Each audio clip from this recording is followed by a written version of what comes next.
Now, there's two major cycles of these 5 phases. And the first one is the supportive or nourishing cycle. And in Cantonese, that's called sang. Sang also means life.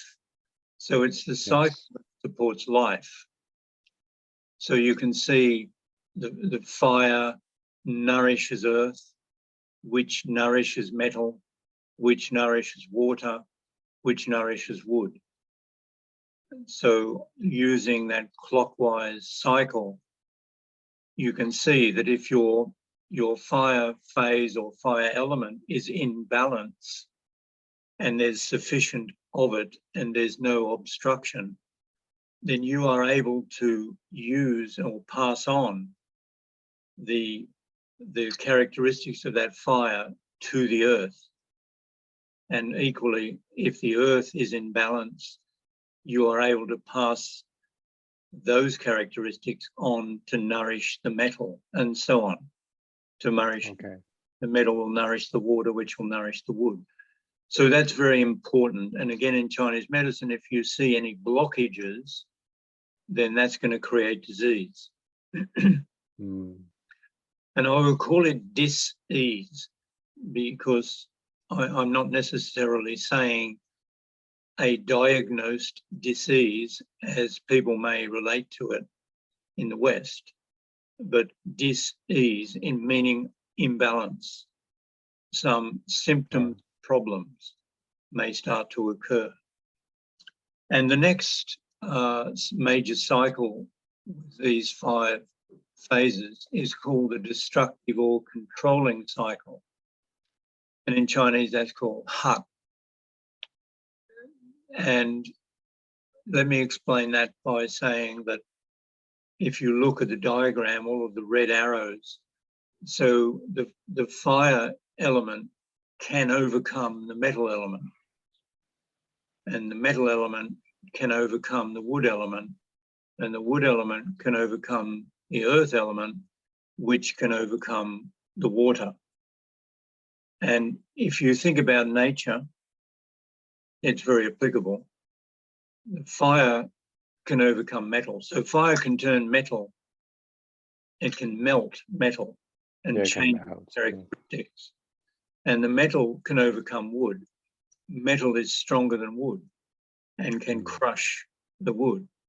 And the wood can overcome the earth. If we look at the trees coming up through the earth, they actually displace the earth and they take up space. And the earth can overcome water.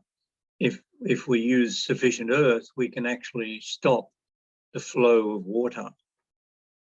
So this is called the destructive cycle.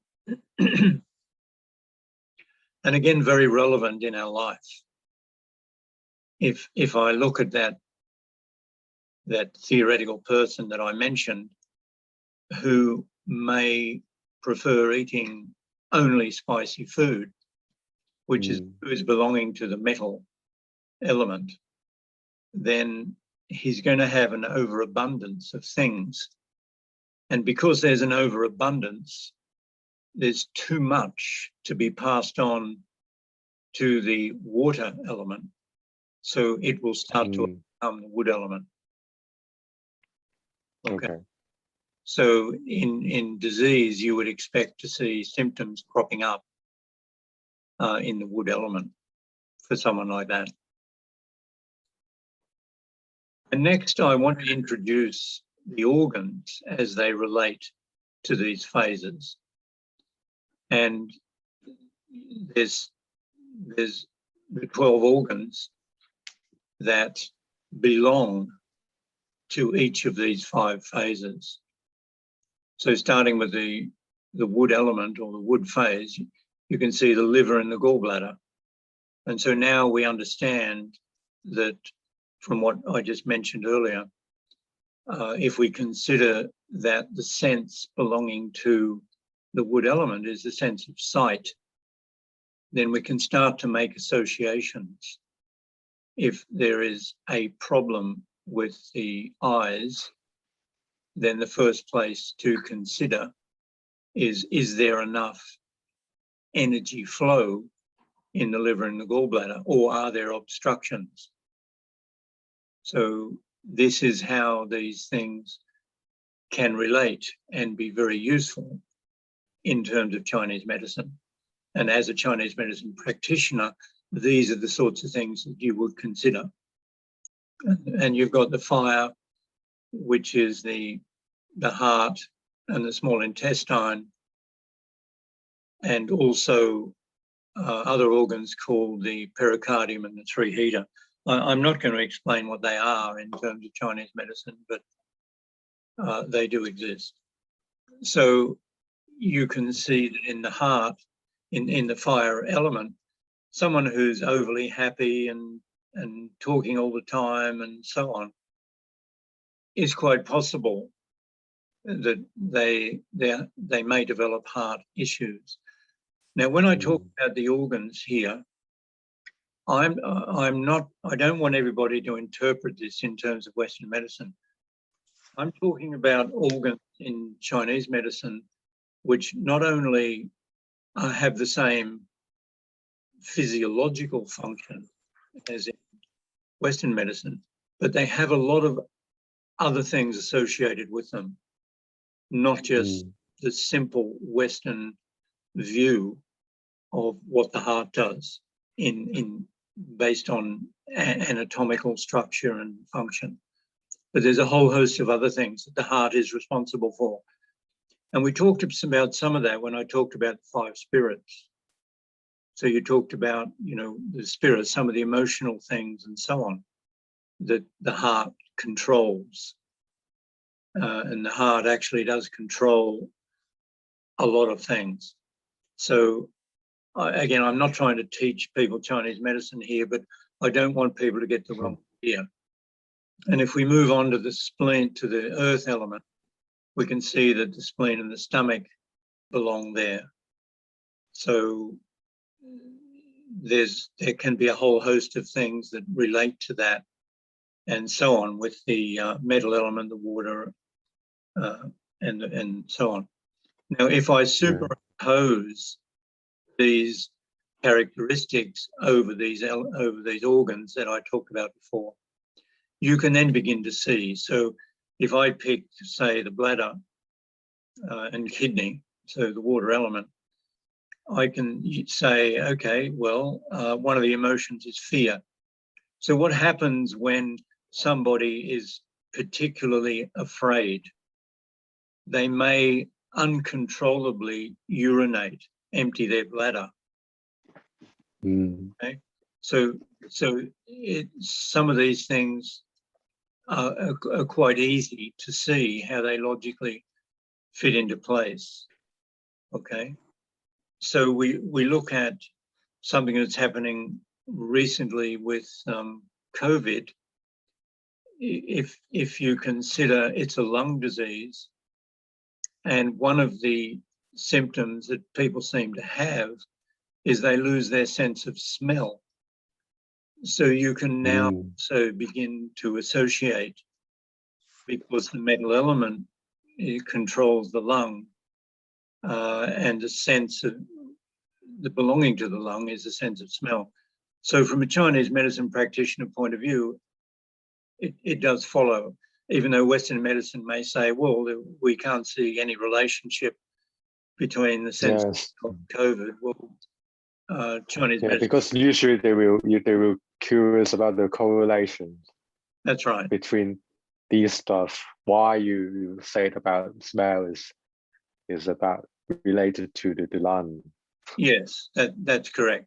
That's correct.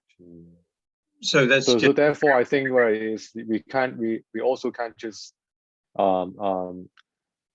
make a decision or make a conclusion by only listen these like briefly introduction about these elements and the relationship between these elements to these components. I would say we can't just make a very solid conclusion by this or do the judgment by only understand these kind of briefly information That's correct.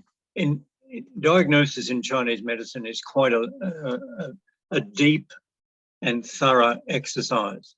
You have to diagnose many, many things, and that includes these 5 phases. And you have to look at every single one of them. And you won't necessarily find one of them entirely out of balance. You will more than likely find all of them in varying degrees of out of balance and disharmony. So you may get a whole bunch of conflicting information. And then you, as the Chinese practitioner, you need to look at the other diagnostic tools that you use, which is the pulses and the tongue, and you're looking at the sound of the voice, the posture of the person, and the history of the person, a whole bunch of things. And you will put all that together and come up with your diagnosis. So it's not as simple as saying, oh, you've got a lung problem there, therefore these things. Right. It's not like that at all. At least this diagram for me is for the audience is a very important information that is give you kind of the consciousness or the reminder as there may be some potential elements that you are missing or too much, that beware of this. I think this is very important information. That's right. And what I'm hoping people will get out of this is understanding what the elements actually are. And what I've talked about so far represents the elements. I haven't talked about what they are in Hung Gar yet, but that's what they are. We talk about the 5 elements in Hung Gar. Well, this is what you need to be mindful of. This is how it evolved. That's right. How it all started. So in terms of Chinese medicine diagnosis, it's quite a very deep and lengthy process. And I would say it's very much different to Western medicine and likely to involve many more things than just your typical tests that you see in Western medicine. So let's move on.